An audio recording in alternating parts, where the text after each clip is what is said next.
Away from the midterms. Today, the president went down to Georgia. It was supposed to be part of his mini tour to talk about, you guessed it, affordability. But the state has been in his administration's crosshairs for very, very different reasons. Last month, if you recall, the FBI seized ballots from the 2020 election in Fulton County. The county has taken the DOJ to court over it. Well, today, the Georgia State Election Board wrapped up a meeting, and one member said it looks like it's the state board versus Fulton County.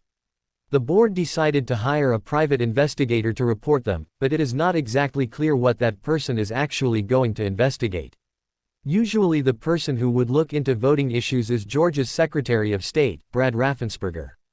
Instead, the board subpoenaed Raffensperger to testify about some of these alleged issues at its next meeting. And while Trump's speech in Georgia was advertised as an affordability speech, as I mentioned, of course, he weighed in on this very issue, the state's elections. By the way, did you see they raided the Fulton County storage house and now the Democrats have hired a massive team of lawyers? They have the ballots, that should be no problem, right? The FBI came in and raided, they found plenty of stuff, and now they have the ballots and the Democrats are fighting like hell. And I think it goes before a judge tomorrow, to not let anybody see the ballots. Why don't they want them to see the ballots after all these years? You know why they don't want. Because they cheated, that's why. They've taken the ballots. They have them now after years. They got an order from the court, signed order from a very respected judge, and now they're trying to stop anybody from looking. You know why. Because they cheated like dogs. Reminder, there's no evidence for the president's claims that any Democrats cheated. And by the way, Trump's speech today was in the city of Rome, which is part of the district Marjorie Taylor Greene used to represent. Those two had a massive falling out over the release of the Epstein files, I wanted to remind you. And that takes us to the United. We do not know exactly what misconduct is being investigated. We do know that earlier this month, London authorities were investigating claims that Andrew sent Epstein confidential trade information. Andrew was the UK's trade envoy from 2001 until 2011. Now has reached out to his spokesperson for comment. He has long denied any wrongdoing in connection with his friendship with Epstein. The palace released a statement from the king pledging full support for the authorities, quoting, "Let me state clearly the law must take its course. All right, now let's get smarter with the help of our lead-off panel tonight. Peter Baker joins us, Chief White House Correspondent for The New York Times, Mark Leibovic, staff writer for The Atlantic, and Greg Bluestein, political reporter for the Atlanta Journal-Constitution and political contributor. All right, Greg, let's obviously start in your home state. The president's speech today, you were there, what stood out? Yeah, look, I would say this has given me flashbacks to 2020, but in reality this has been the through line for Trump every stop he's made in Georgia, where he can't help but continue his fixation, his obsession with falsely claiming his 2020 defeat was the result of widespread election fraud. And this is, of course, coming at a time when Republicans in Georgia are increasingly worried about their chances defeating Democratic Senator Jon Ossoff and keeping the governor's mansion in GOP hands. So what we saw again today was a return to the same election fraud lies that the president has been repeating for the last 6 years every stop in Georgia. Who are the people in that crowd? And are they there cheering on what he's saying? Because theoretically, these are the people literally who voted for Marjorie Taylor Greene. Yeah, Stephanie, it's interesting because the people in this crowd were there more for Donald Trump than anyone else. Some of them got there at 5 a.m., 4 a.m. in the morning. They were waiting in line. Interviewed about a dozen or so as they walked through the doors, asking them about other races, governor, Senate, Congress. And many of them were still undecided. They were just there to support the president. So, you know, when it came to the feud with Marjorie Taylor Greene, they overwhelmingly took President Trump's side. And quickly, I know I'm bombarding you, the state election board, what is the situation here? Are the board and Fulton County on opposite sides? Yeah. What the state election board is doing is taking baby steps towards what Democrats and voting rights advocates have long feared, which is the state takeover of Georgia's most populous county and one of Georgia's biggest left-leaning bastions. And they haven't taken a big step towards that yet, but what they're doing is they're taking baby steps. And there's a 3-member pro-Trump majority on that board, and 2 of those members have said pretty explicitly that this takeover is on the radar.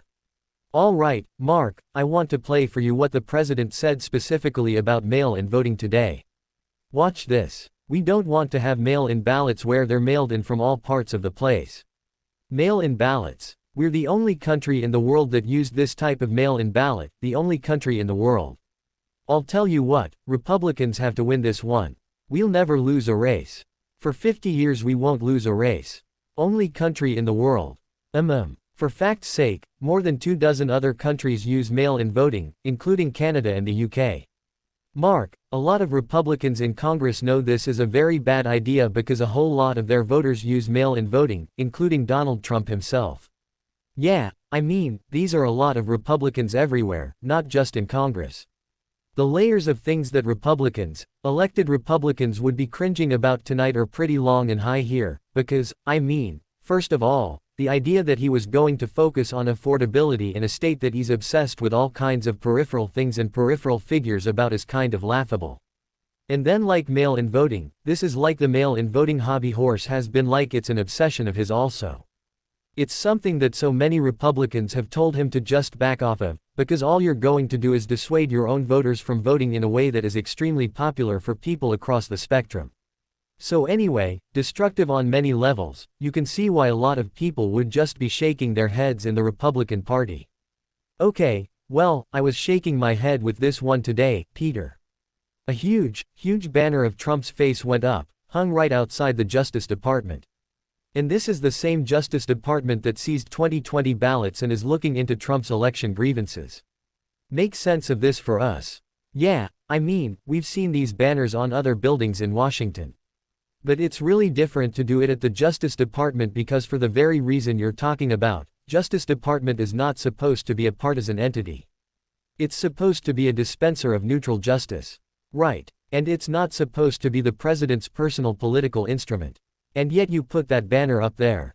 And of course, that's what it looks like. It's part of his very widespread spree of self-aggrandizement.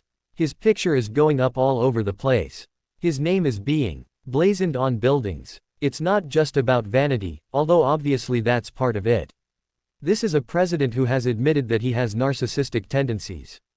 But it's about power, because the more you see his face, the more you see his name, the more you see him everywhere at all times, the more power he thinks accrues to him because he is an inescapable force in American life.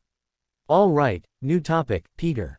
Ex-Prince Andrew, this is a former member of the royal family arrested now, seemingly in connection with the Epstein files. This seems massive. Look, you know, the tentacles of this scandal have been extraordinary. This is a one-stop shopping kind of Me Too movement, all in this one batch of emails and texts and documents that have come out. It's now taken down people from all the way from California, all the way to Norway. Professors have lost their jobs. People have had to lose their positions at major companies. Criminal investigations are being launched. Everywhere it seemed like, except in Washington, where the President of the United States' name shows up plenty of times, thousands of times in these documents. And there doesn't seem to be any particular consequence to him.